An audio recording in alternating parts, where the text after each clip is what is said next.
part of our regional meeting. As many of you know, we have had a series of presentations by Julia Sherman on alcohol and alcohol policies in Wisconsin. And today is kind of the final component of the presentations that we've had. And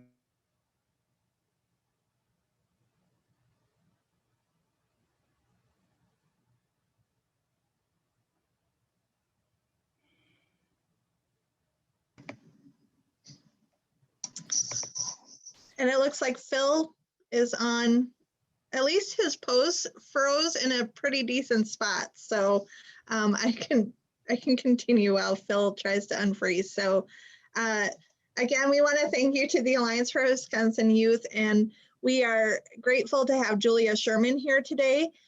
She is our guru in alcohol policy, so it's always great to have her provide a training for us. And today we are excited that there are quite a few local elected officials on this training as well. And that's really the purpose, is to really understand. We know that alcohol control in Wisconsin is local, and so there's so much opportunities for our local elected officials to be a part of really creating positive communities and safe communities when it comes to alcohol. And so today, Julia Sherman's going to share that information. This session will be recorded and made available after today as well. And then the goal is that she'll present for about an hour, maybe a little bit longer. But then we will put you into breakout rooms so you can discuss with your local community participants about the presentation and next steps. So with that, I will turn it over to Julia Sherman. Thank you, Annie. And good morning, everyone. As Annie pointed out, alcohol policy in Wisconsin is municipal. Villages, cities, towns, and to a limited extent, counties are the major actors when it comes to alcohol policy. That's why having local elected officials understand fully the scope of what they can do is very, very important. Let's see. Oh dear, Annie. There we go.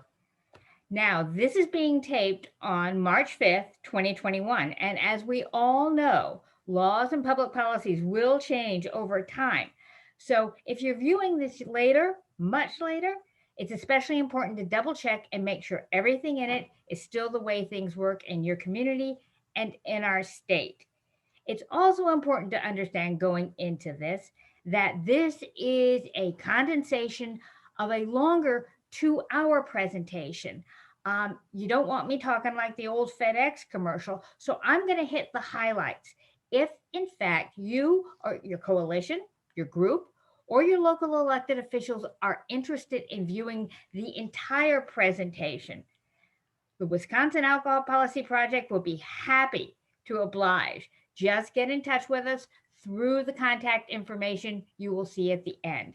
Today is intended to hit the highlights and pique your interest in the subject. So what we're going to be covering is municipalities in the alcohol environment, licensing alcohol, policies that support a positive alcohol environment, and then thinking about Wisconsin's 2 big alcohol-related problems, and that is underage and binge drinking. So the first question we have to ask ourselves when we talk about the alcohol environment is, does your community have a positive or negative alcohol environment?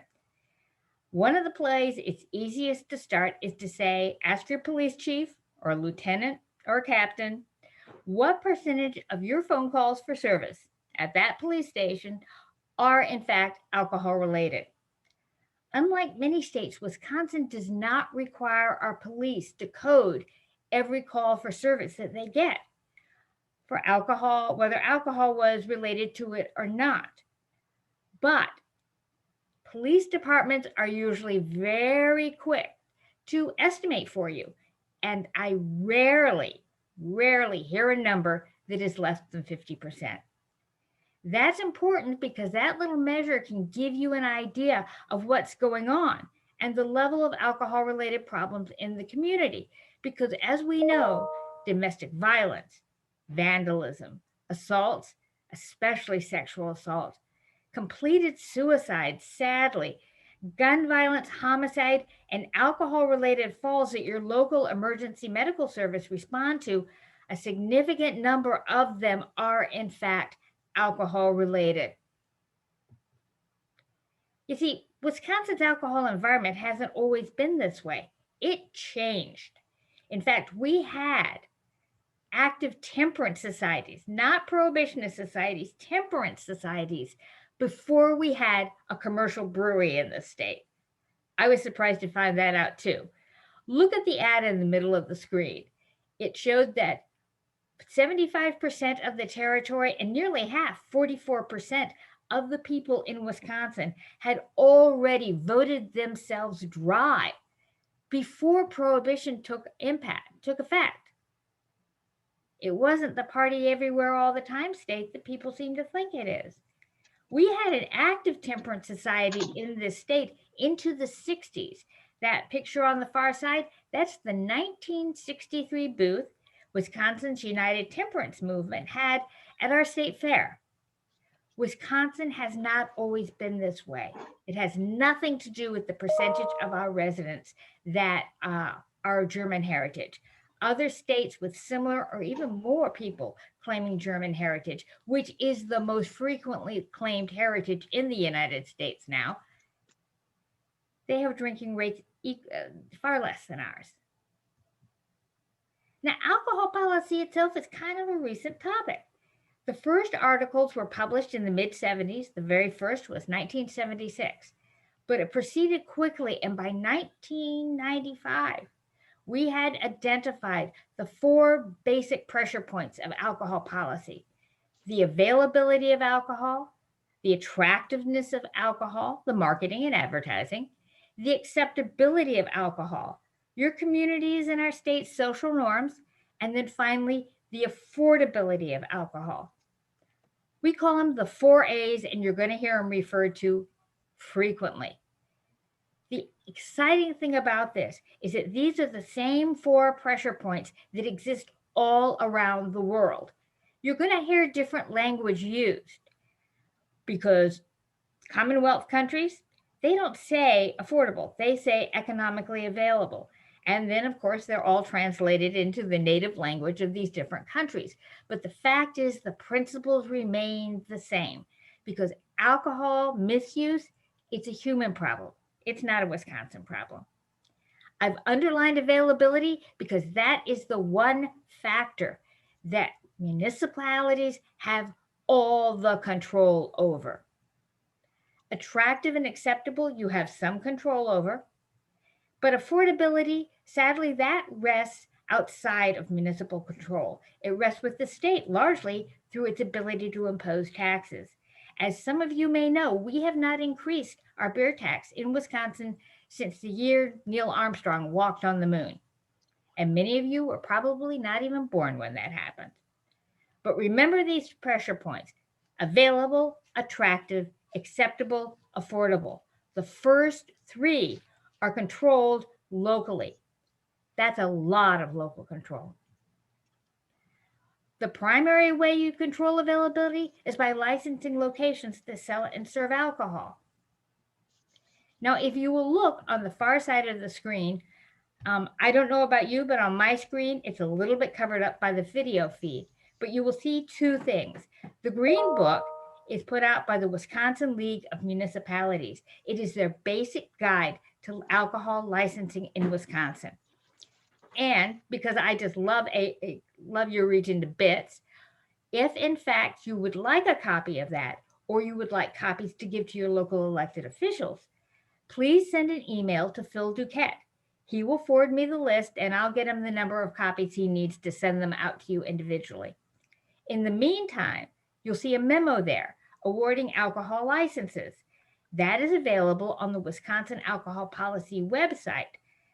Now, because Wisconsin provides a foundation in state statute, but then you have to build on that foundation locally, this memo is going to help you determine what foundation your municipality has built. I suspect many of you know this, but just to make sure everyone does, we have two classes of alcohol license in Wisconsin, Class A, Class B. Class A, I remember it by saying you drink it away, okay? In Wisconsin, you can tell what you are authorized to sell by where the quotation marks on. No, I don't know who created the system. And yes, I probably would like to have a serious talk with them as much as you would, but that's the system we've got. We have to live with it. When the quotation marks are around the letter, it means fermented malt beverages. That's all that's included in that license. Now, don't say beer, because fermented malt beverages also include things like the iced teas, things like White Claw, hard sodas, hard lemonades. Okay, so a Class A license, like that first one listed there with the quotations around the letter, they can sell fermented malt beverages only. They can add to that a Class A, where the quotes are around the entire category. Those licensees are also permitted to sell spirits and wine. You must have the Class A fermented malt beverage to achieve the Class A spirits and wine, okay? Class B, you consume it on the premises. People often remember it by saying Class B bars, but it also covers restaurants, clubs, a coffee shop that sells alcohol as well. Just like A, Class B quotation marks around the letter, they can only sell fermented malt beverages and that range of products I described a minute ago. Class B, where it's around the quotation, they can also sell wine and spirits, okay? You must have the Class B in order to apply for a Class A. Many times, many communities will call them a Class B combination license. Actually means the votes combined, it's still two licenses. And of course, there is the Class C license that we have for restaurants, just to sell wine. Licensing is the foundation of municipal policy. And when you get into your individual breakout rooms, you're going to get a copy of this chart. It was prepared for us by the Wisconsin Population Health Institute several years ago.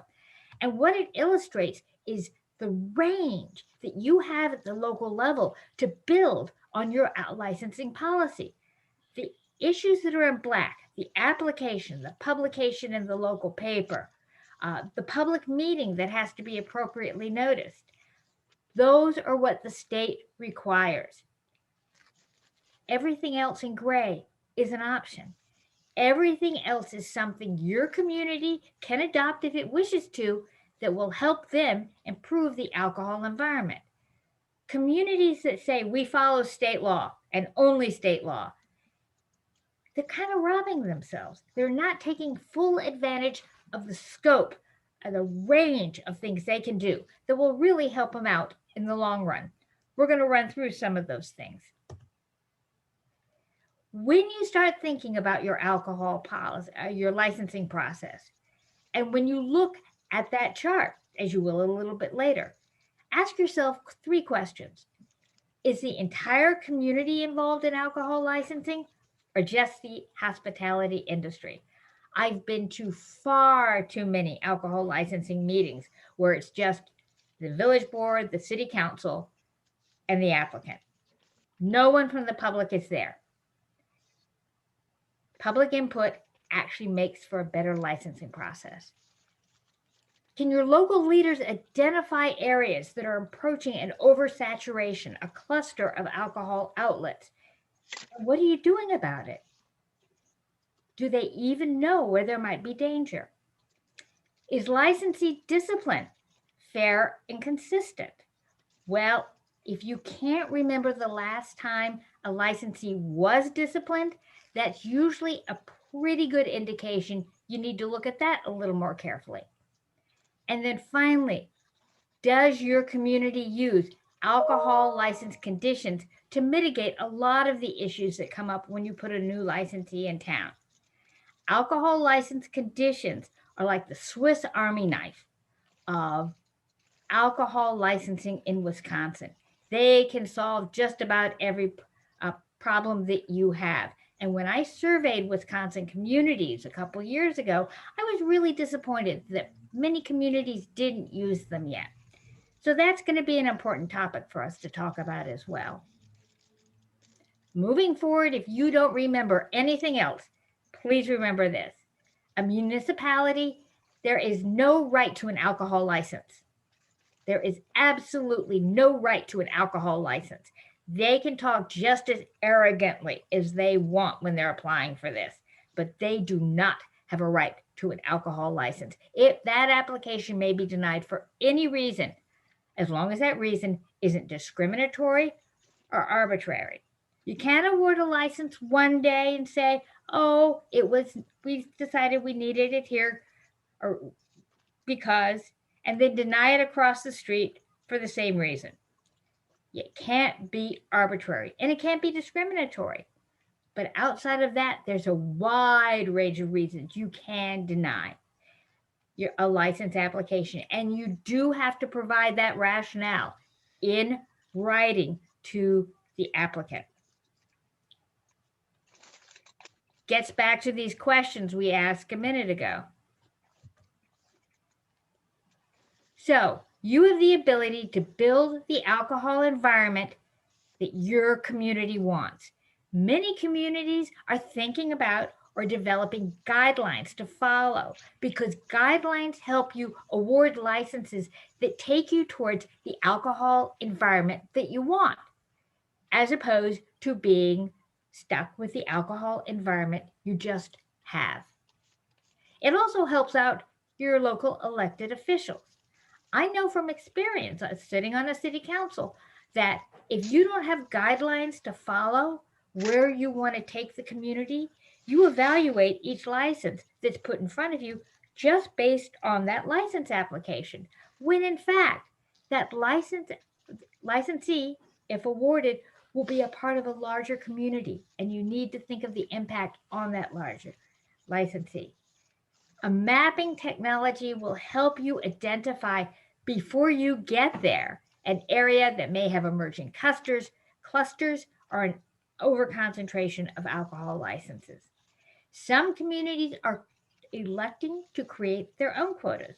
Yes, there is a quota on Class B combination licenses, but there isn't a quota on places that just want to serve beer alone to be consumed there, like beer gardens. And there are no quotas or limits at all on off-premises licensees. But some communities decide to set those numbers because they realize there is real risk if you don't. Outlet density is the number of locations within an area that are licensed to sell and serve outlets and sell and serve alcohol. High levels of outlet density will result in higher levels of alcohol-related crime and disorder, even if all the licensees obey the law. That research began to change how we viewed things in Wisconsin. For years on State Street, and we all know State Street in Madison has been a troubled community for a number of years. Licensees would come up because there had been large levels of civil unrest. Think Halloween in the early 2000s. And people would say, oh, it's the problem of that licensee down the street. Well, now we know that's not true. Now we know that the number of locations that sell and serve alcohol in a concentrated area, you will have higher rates of alcohol-related crime and disorder, even if every licensee obeys the law. The CDC has published a book on this topic. It's available on the CDC website. Feel free to download it and read it. It explains a lot of great information about outlet density, but it also points out that we haven't got the magic number yet. We don't know exactly where that magic number is of the number of people and the number of alcohol outlets. That's still something you have to consider for yourself. The CDC has recommended reducing excessive drinking and other alcohol-related problems by keeping a handle on the number of alcohol outlets in your community, because once awarded an alcohol license, can only be revoked, suspended, or non-renewed for cause. One of the best ways to get people's attention to this is talk about how much money this costs us. And it costs you in your community. High concentrations of alcohol outlets are expensive. Binge drinking in Wisconsin costs us all $3.9 billion annually. That's about $700, a little more for every man, woman, and child in this state. That is a lot of money. You can link it back directly to the expenditures within your communities, with your alders, with your village trustees, with your town supervisors, by talking about specific things that happen in the community, starting with the percentage of your police calls for service that are alcohol related.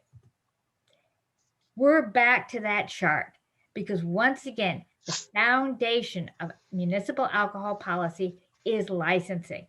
And you probably have a sense of how much licensing impacts everything that happens afterwards.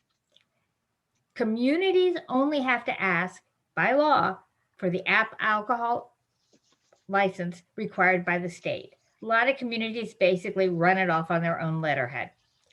But communities are getting smarter. They're asking now, because they can, for the other things listed in that chart. Their business plan. Have they planned in advance exactly how this bar, this licensee, this restaurant will operate? What's their promotion plan? Have they set an estimated number of occupancy? A community has the ability to set a lower level of occupancy on the alcohol license. The number your building inspector or your fire inspector sets, that's based on the square footage, the number of outlets, and the number of bathrooms. If your police department determines that they will have problems controlling a crowd of more than X, you can put that number on there as the maximum number of people they can have in that establishment. It also prevents the situations many communities have found in restaurants where that seats 200. But after the kitchen closes, the tables move to the side and it becomes a nightclub sitting that has 200 or 300 people that are there. That can't happen if you put a lower number on there. Some places require a security plan. A lot of places are now wanting to see the floor plan because, believe it or not, research proves the floor plan has a lot to do with whether or not violence breaks out in that establishment. And finally, a lot of people ask for a menu. Is it really a restaurant or is it a bar that has microwave pizza and popcorn? Another thing you need to do, and your community can do, is keep the licensed premises well determined. Licensed premises, as determined on the alcohol license, is the only place that alcohol can be stored or sold or served in that licensee's application. It used to be just a little tiny box and people wrote in the address. As a result, the entire location was able to have alcohol placed throughout. You don't have to have every place that alcohol goes through listed on the licensed premises. After all, the highways aren't licensed, right? They go down the highways to get you to the distributors. But if in fact you want to keep alcohol in one part of the store or in one part of a building, you can list that out. Changes in the application that have been fairly recent within the last couple of years, they give you lots of room. You'll see it on the application posted there so that you can detail this very carefully. 200 square feet of shelving on the southwest wall of this address. Keep your licensed premises tight. Many communities in the process have a committee. Sometimes it's made up of citizens. Sometimes it's made up of citizens and alders. Sometimes it's made up of local elected officials and citizens. Meet separately that allows them to go through this license in detail. And many times it's that group that actually recommends the alcohol license conditions that can be appended to this license. Alcohol, whoops, we're going to go back to this for a second. Alcohol license conditions are important because violation of the alcohol license condition is considered a violation of the license. And as a result, violation of the license is grounds for discipline. You see how it all works together. When you review the alcohol license application, that's when your guidelines really matter. And it's not just about reversing harm. These are the guidelines that were adopted by the Village of Oregon here in Dane County. 3,000 active engaged citizens. Picture of their adorable Main Street is down on this slide. And these are the things they cared about. The history of the premises, how close it was to other licensed premises, the impact on nearby property values. And this isn't only a factor in small communities. Wausau ended up having to revoke some licenses because those bars got so rowdy, the adjacent neighborhood, the homes there, they became unsaleable. The impact on the local police department to ensure public safety at that location, the management experience, the business plan. Once again, are they operating a plan that they are prepared to execute? Their overall density and then proximity to schools. Those was what that community cared about. They have a very family-friendly community. They wanted to keep it that way. Guidelines also help support thorough and discussions. For example, all Class A licensees are permitted to have alcohol tasting events. You're preempted from forbidding them by statute. But you can put an alcohol license condition on the license that they won't hold tasting events outside of a certain space or a certain day, or that they will cord them off. You can't do it by ordinance, but you can accomplish it by license condition. In some situations, such as grocery stores in your communities that are expanding their licensed premises to allow for curbside or click and collect pickup, it's important to include that no tasting event license condition, because otherwise they can legally hold an alcohol tasting in your parking lot, in the store's parking lot, which certainly was never the intention of anyone. Find out whether this location is near a high school, a park, or other focused youth activities. That's when local resident input can be very, very useful. Your ability to add license conditions at the local level, either within a committee or by the full governing body, stems from your broad authority to add discretion under 125.511A to award a license as your community deems proper. You're on very solid ground, which is why it so surprises me that more communities don't use them.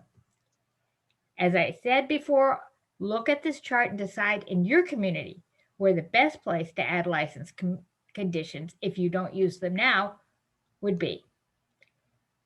License conditions fall into 3 general categories: restrictions on the physical property, restrictions on the operation of the licensee, and then security requirements.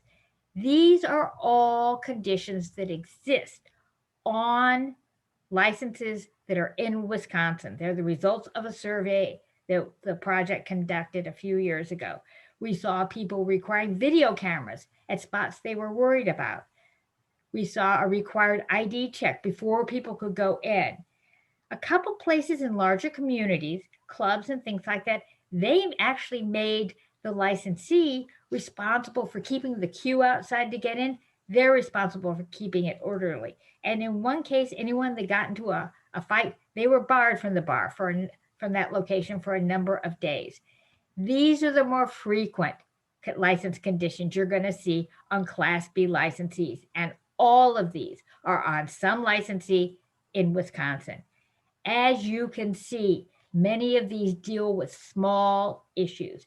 And as local elected officials, you know it's much better to deal with these sorts of issues before the license is issued as opposed to after the license is issued and you're hearing about it on Sunday morning when you really want to mow the lawn, okay? No speakers on a balcony, right? Exterior TV will have sound muted at specific hours. These are small issues unless you happen to live next door, where people smoke, when alcohol will be sold. Some places, a couple of theaters that wanted to sell, they put special timing on it. They allow people to take their alcohol into the auditorium. Some places want to cut it off early. Some places want to allow it just at the end of the show and before the show. A lot of ID requirements. Some places they felt they needed to call the police department if there was a threat of violence. One thing has changed in about the last decade. It used to be licensees didn't want to call the cops because they thought it would get them in trouble. But now most police departments have adopted a policy that, in fact, if there is a threat of a problem, they want the licensee to call before things get out of control. In a Class A, potential licensees, these are some of the things they sell, some of the license conditions that get applied. They agree not to hold alcohol beverage tasting.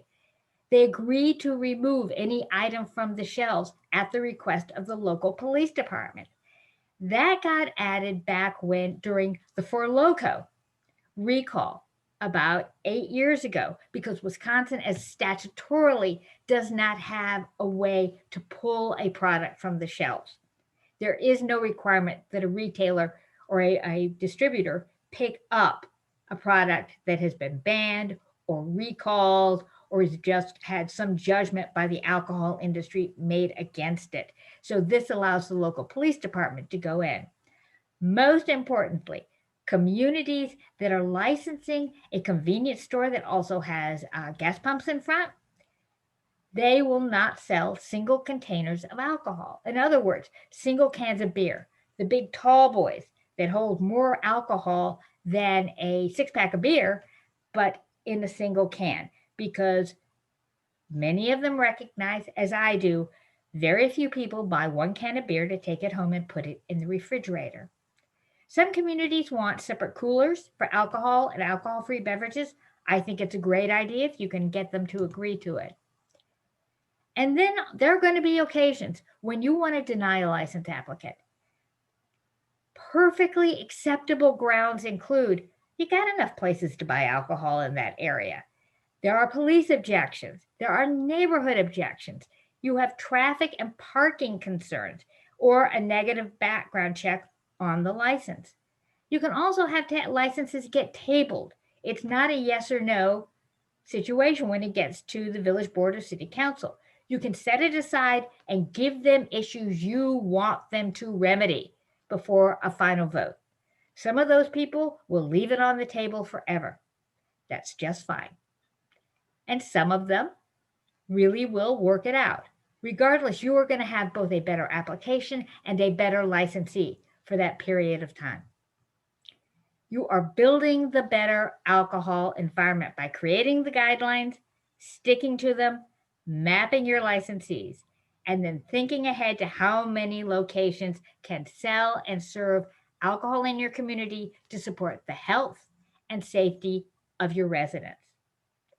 Sadly, there are going to be occasions to revoke or non-renew. It's important to know that the process for non-renewal usually has to begin months before. It's not a surprise in mid-June. It has to begin months before. The reasons as such that you would state is they violated municipal regulations or Chapter 125. They maintain a disorderly or riot or indecent house. They have sold or given away beverages to known habitual drunkards. I know that's offensive language. It's statutory. They don't possess the qualifications. In other words, somebody that lives in the outskirts of Chicago, but opened a bar in Wisconsin using the address of their vacation property, or that they've given the bar basically to their kids. They've moved to retirement property and they no longer live in the area, but have remained the licensee. Those are all reasons for non-renewal or revocation, or if in fact somebody gets convicted of a drug-related offense. Of course, there are emergency situations, sadly too many, where as a result of violence, there is a quick revocation. But those are, in fact, not the majority of revocations that occur in Wisconsin. We all love our festivals. Hopefully they'll be back this year. But there's some things to remember about Class B temporary licenses. They can only be awarded to a bona fide community group, like the Chamber of Commerce, a veterans group, if it's been around for 6 months. They don't have to be a 501c3. They just have to be part of the community. Beer and wine only, never distilled spirits. They're for a limited period of time, usually about 72 hours. And license conditions should be applied to them. We know what the best conditions are to reduce the two biggest problems we found at these festivals in Wisconsin: underage drinking and binge drinking. Our colleagues at the University of Minnesota's alcohol epidemiology program studied it and determined what the 4 practices and 7 policies and practices that festivals could use to reduce these problems were. That research was applied in La Crosse through a grant generously provided by the foundation located at the Medical College of Wisconsin. And in that research, we learned that these are important in Wisconsin as well. Checking IDs before they have entrance to the area, wristbands for people 21 or older, a secure perimeter, and distinguishable cups. That basically means translucent cups, because if it's translucent and a 12-year-old is holding up a cup that is full of beer, the security personnel are going to be able to see it. The 7 policies to produce binge drinking, they're a little more complicated, but along the same line. I'm not going to run through them all because you're going to see them in your breakout room. If you can get these applied to the license as a license condition, the first year you might get some pushback, but after that, it will be the way things are done at the Good Neighbor Festival or at log rolling days or however your community celebrates summer in Wisconsin. But alcohol policy goes way beyond licensing. And I'm sorry we don't have more time to talk about it today, but I want to give you a taste of the things that we can do that actually prevent these problems in the community, and they will save the community a lot of money. Importantly, we now have models in Wisconsin that have been adapted to fit our alcohol policy framework. That's a lot of the reason the Wisconsin Alcohol Policy Project was created, to adopt those models. But new policies continue to evolve. And so we are going to continue to adapt those policies to work within our alcohol policy framework. Remember, municipalities can adopt ordinances in areas where state law is silent. For example, we say nothing about server impairment in this state. Amazingly, we're one of the few states where it is legal under state law to be drunk as a skunk and serve an alcohol. That's not the way it happens most places. And several communities have stepped into that silence and created sober server ordinances. Where state law is silent, municipalities may step in. Anything you do on the local level, it's not a crime. It's going to be a civil forfeiture. It'll be resolved in your municipal court. So you aren't making criminals of your neighbors at all, but you're giving them a strong notice that in this community, we don't accept this kind of conduct, this kind of operation. Specifically with underage drinking, we have done a lot in recent years to reduce underage drinking, but recently it's plateaued. And there is a great deal of concern that we're going to see an increase in underage drinking during the pandemic. Kids were home, adults were distracted. We were all distracted. And there was a lot more alcohol in the home because we know the first place kids get alcohol is not from a bar. It's right in the refrigerator next to the milk or in the garage refrigerator or in the shelf that mom keeps up high, but you grew up enough that you could reach it by the time you were 14. Teens and young adults, they're going to pilfer it. Some retailers may fail to check alcohol IDs. Some adults, usually young members of the family, people that are 21, 22, we don't think to tell those people when they turn 21, don't you dare buy alcohol for your younger brothers, sisters, cousins. And there will be adults who allow youth to drink in their homes. That's an offense now.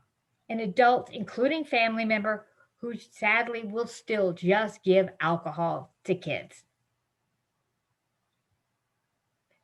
So, how can we respond? Well, we respond through alcohol age compliance checks. The single most effective thing your community can do is make sure that retailers check IDs and do it twice a year. All right? And it's more than just checking the ID, it's checking the ID and, in fact, making sure that buyer is age 21. If you haven't done alcohol age compliance checks in more than 2 years, and there are a lot of communities that have done it, you're starting over. And so far, the checks that we have seen done in communities this year indicate the level of compliance has decreased dramatically to sad levels, a little bit over 50%. We can also enforce our social host law in this state. We can distribute refrigerator locks that go on that avocado green refrigerator in the garage, and it just doesn't go to parents. It should go to grandparents. In the village of Oregon, they got a local community group to buy them for them, and the police literally went door to door near the high school distributing them. Smart. They told people what was happening, and then they stood at the door with a solution. And of course, encourage people in your community to implement DHS's new campaign called Small Talks. That is, I wish it had been around when my son was that age, because it really is an easy way to talk to children, small doses over a long period of time, about alcohol and why it's just not a good idea to drink when you're a kid. We can also help creating a positive alcohol environment by reducing the amount of alcohol advertising our kids see. We now have over a dozen peer-reviewed studies that say that how much alcohol advertising youth see does impact when kids begin to drink and how much they drink. Originally, people were worried about radio and television, but research is showing most of the advertising kids see is in our community. You see these two images? These are at Quick Trips on Ballard. Those kids see those every time mom's filling up the tank or Nana's filling up the tank. Many communities have limits on how much of a window can be covered with signage. Are they enforced? Probably not unless you're out there measuring, and we've created a tool for you to help you measure, because reducing exterior alcohol advertising is in fact one of the best ways that we can reduce youth exposure to alcohol advertising in our community. You also have the option of banning tobacco and alcohol advertising from publicly owned property. It would be unconstitutional to adopt an ordinance banning alcohol or tobacco advertising from your community, but you're acting in a different role when you are the proprietor, when you're the good steward of the public's asset. In those situations, you can decide not to allow alcohol advertising, like so many large cities have done. New York does not allow alcohol advertising on municipal property. Philadelphia has banned alcohol advertising on all their bus stops and kiosks, all municipal property. Bay Area Rapid Transit, Washington, D.C. Metro, those are municipally owned, and we can legitimately ban the alcohol advertising on those. On adult binge drinking, it gets back to the overconcentration of alcohol outlets. Once again, it comes together. You can reduce so many problems if you reduce alcohol outlet density. You may have some overserving by some of your licensees. There are a couple ways you can address this. One is by those sober servers we talked about. You can reduce the acceptability of alcohol consumption, excessive alcohol consumption. And one of the best ways to do that is to create an alcohol-free public park, a recovery-friendly park in the community. It's amazing how many groups actually benefit from alcohol-free recovery spaces. If you don't have one in your community, create one for everybody's benefit. Local options to reduce adult binge drinking include adopting and enforcing an open intoxicant or public intoxication law in your community.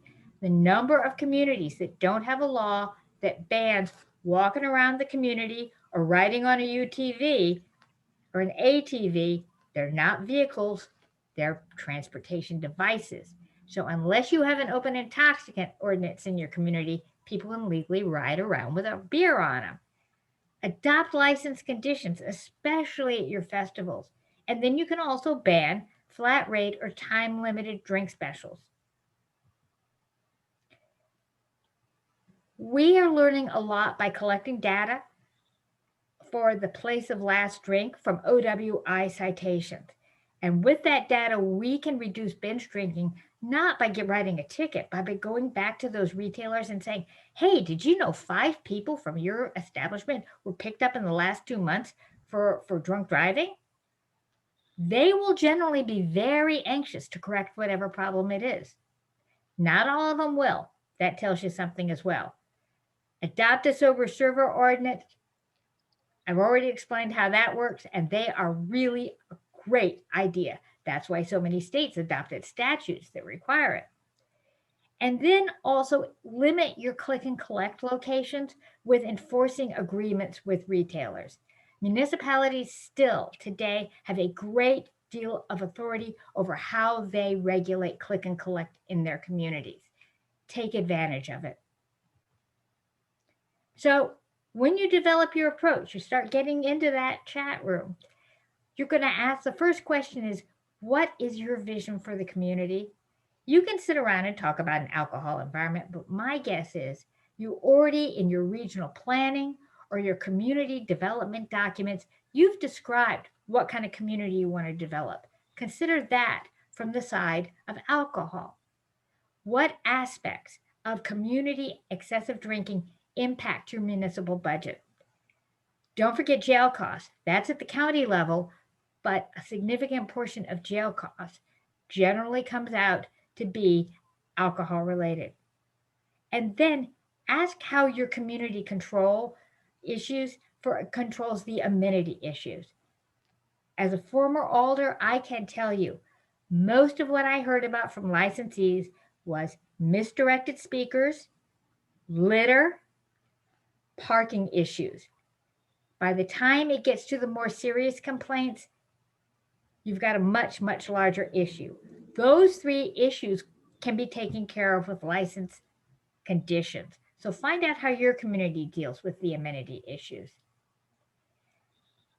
Many of these people have gone through and completed a municipal inventory, so they know what's on the books. So the next question is what's on the books, but not enforced. Determine where the gaps in state law. You might want to adopt a local ordinance, and always include your municipal judge and your police department. And if there are other law enforcement leaders in your area, include them in your planning. Include your public health leaders in your planning, because we know that they are very, very concerned about the role alcohol plays in injury and early death in this state. Be loud and clear about the community you want. Don't let people distract you with programs that end when the funding ends. Don't let them distract you by telling you how much economic development bars or restaurants provide, because the response to that is too many bars and restaurants will actually cost the community more money. And that doesn't even get to the cost and lost opportunities and blood. Stick with the environmental approach. If you have need more information, feel free to contact me. This is my address. You're going to have to reach me at my remote phone these days. And there's our website. The infographic on the other side of the page, that lists the 13 evidence-based environmental interventions that were endorsed as part of the Reducing Alcohol-Related Harms Statement by the American Public Health Association in 2019. Many of them, in fact, can be implemented at the local level in Wisconsin, unlike most states. We have it printed up with the interventions on one side and which ones can be implemented locally on the reverse. You can download it as a 2-page PDF on the website for the Wisconsin Alcohol Policy Project. But if you'd like copies of the poster, feel free to send Phil your email and we'll get them back to you. So thank you very much. I'm happy to answer questions, but I bet Phil and Annie want to get you to your chat rooms. So Julia, thank you. There are a few questions that just need some clarification, and we have a few moments, so I want to make sure people get their questions answered. Also, while we're answering questions, please note that Phil uploaded some documents that Julia has shared, and I also listed the breakout rooms, so you can see the breakout rooms that we'll be going into shortly. So just some of the quick questions, Julia. One of them said, can local municipalities make license conditions restrict amount of alcohol signage or how the alcohol is positioned in the store?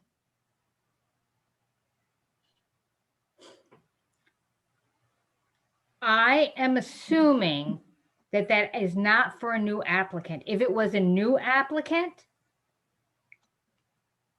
you could do it by license. It would be easier, cleaner to do it by limiting the licensed premises, okay?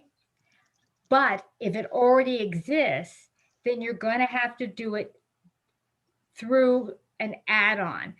License conditions in general need to be added before the license is awarded. But several communities have used them very successfully to help resolve small issues. For example, if in a license you had found out they had violations for selling to underage, they've sold to their underage customers, you found out through alcohol age compliance checks, or otherwise they've been selling to underage customers. You could resolve those issues with the licensee by creating a memorandum of understanding that say prohibited freestanding displays of alcohol and limit it to certain parts of the store. You can't change the license premises after the fact, but you can get a memorandum of understanding or add a license condition as you want to resolve a problem within that particular establishment. Now, people can always just agree to do that. Usually we find licensees are not happy to resolve, they're not happy to make changes in the placement of products, but many will if you have something to persuade them with. Next question. Just to then go beyond that, what about card readers? There's a community that's thought about requiring those. Requiring card readers, in other words, you require the licensee to have something up there? I believe so, yes. Okay. 2 points here. I think you probably could get away with an ordinance that said that. I'm not an attorney, so this is not legal advice. It simply says you have to check. Obviously you can only sell to over 21, but I think it would be possible. I can look into that and see if we can get you some real legal advice. So if you would send your information, the community that's interested in that, to Annie or just to me directly, we will work on that for you. Okay, because it's a great question and a great idea. Now, at the same token, a municipality is prohibited from providing that kind of equipment to licensees. The state statute did that, which is part of my hesitation, because there is Annie, are you wondering why? You've got a wondering look on your face. Well, I'm like, that would be one of those incentives of like, hey, we'll provide this equipment for you, but. A few years ago, a city not too far from you, that shall remain nameless, used some equipment they had for an earlier project that they were doing. It was ID scanners.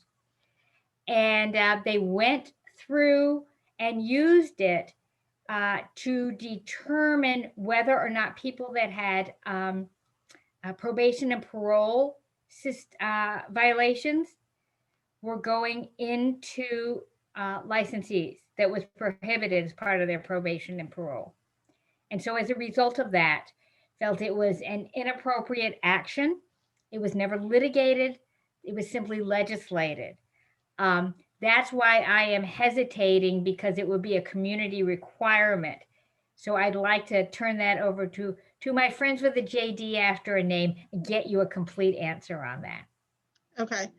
But if you don't make it mandated, I'm just thinking, like, I know even in our county, but in others, like especially even for festivals and things like that, that they've offered ID scanners. But if, as long as it's not mandated and you're offering it as an option that people can borrow, that would be okay.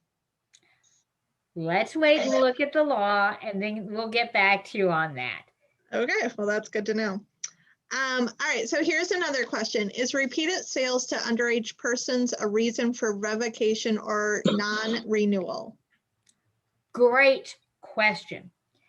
Statutorily, you cannot sanction a licensee for one sale to underage youth within a year. You can no longer cite the licensee directly for selling to underage. We can't give them tickets anymore. The ticket can only go to the clerk, unless it's a licensee that actually sells to the youth decoy. Okay. Usually a place that is selling repeatedly year after year, you could begin license revocation, or non-renewal would be more likely. Usually this is the time of year when people start talking about non-renewal. Many communities are now putting, when a licensee fails, even though they can't cite that licensee, they can put a letter in that licensee's file that says this location failed a compliance check on March 20th, 2021. And then at the annual renewal, you can discuss those letters. Now, not knowing the totality of circumstance, I'm not going to tell you whether you can revoke or non-renew. That depends on the totality of the circumstances. But I do know that there are communities that call people in for a conversation that is part of the annual license renewal, just to talk about this problem that they have selling to underage youth. Okay. And that alone is a very powerful tool that not enough communities use. I know of one community that took their alcohol age compliance check results and they took their place of last drink compilation. And they combined the two to see if in their mind anybody popped. And there was one licensee. They didn't sanction them, but they had a serious conversation. Okay. And then can you just clarify to receive a Class B license, they do not need to have a Class A, correct? Oh, you can't. You can't have both a Class A and a Class B. Same location? Nope, verboten. Because many Class Bs in Wisconsin that already have the ability to sell alcohol in the original in the containers the manufacturer provided it for off-premises consumption. A municipality has to give that authority by ordinance, but most communities have. Okay. And there are some liquors, what we would consider liquor stores, like Total Wine and Spirits. There are only 2 locations now, Waukesha and Madison, but they're actually licensed as bars that sell alcohol. Most of their alcohol is sold for off-premises consumption. Check and see if your municipality has adopted an ordinance that allows them to sell alcohol for off-premises use or consumption. Perfect. That was all the questions in the chat room. Does anybody else have any other questions before we break you into your breakout rooms? Jacob Jansen had his hand raised. Oh, Yes. Go ahead. Hi, Julie. I want to start. What a wonderful presentation. A lot of really great information in there. I Thank you. love this infographic on the end. And when we're talking about alcohol and drug use, there's really 2 components. There's the supply side and the demand side. A lot of what you talked about was really focusing on the supply side, and you did an amazing job on that. Is there anything, or works to focus on the demand side going forward? And what I could see is one of the best advertisements that I've seen for the demand side of things is maybe some of you have seen the billboards that say an Uber is $15, a first DUI can be 10,000, choose wisely. And I've heard people think about that and say, I'm not going to drink. That's really expensive because we are a very capitalistic society when we put it in terms of money. So any thoughts about how we impact the demand for it right now as well? Research has shown trying to reduce this just by the demand side isn't effective. Information alone does not change behavior. Okay. We know that the major problem with with operations on the demand side only is that people will focus on them, and they end when the money for the program ends. There are a lot of great programs for kids, but they end when the money ends for that program. Alcohol policy as such, public policy, it's self-sustaining. Once you have a limit on the number of alcohol outlets, or you have a requirement that servers be sober when they're serving alcohol, that is there. You don't have to get a grant every year to do that. Now, I'm not saying that those efforts, those billboards are bad, or any of the programs that operate in our public school are bad. Many of them have been shown to be less effective than we'd hoped when we started them. We've got some stuff going on at Middleton High School that's great. And we do a lot of outreach here in Middleton with parents to make sure they understand how kids are getting alcohol, because that's an important part of the reduction. But things like billboards and others, they tend to be flashy, but they actually don't change the alcohol environment. They're not bad. They just won't improve your overall alcohol environment. Thank you. Thank you. all right. And then I did see, thanks to Felice, she did put in the statute for the providing ID reading and scanning equipment. This is the Wisconsin statute 125.097. So you can check that out. And we can also follow some follow up after this meeting too. Thanks, Felice. All right, so with this, I'm going to put you into your breakout rooms. If you decide that you would rather be in a different breakout room, you can come back to the main page and I can put you into a different group. Otherwise, I'll put you into your breakout rooms. And if you could then spend time discussing, you can stay on as long as you would like. You can be done with the presentation if you want. We'll put you into these breakout rooms, and we'll, Phil and I, and I'm guessing Julia will stay on for a little bit. So again, you can come back to the main space if you have further questions. Otherwise, thank you so much for your participation today. I will put you into your breakout rooms and have a great afternoon and enjoy the sunshine.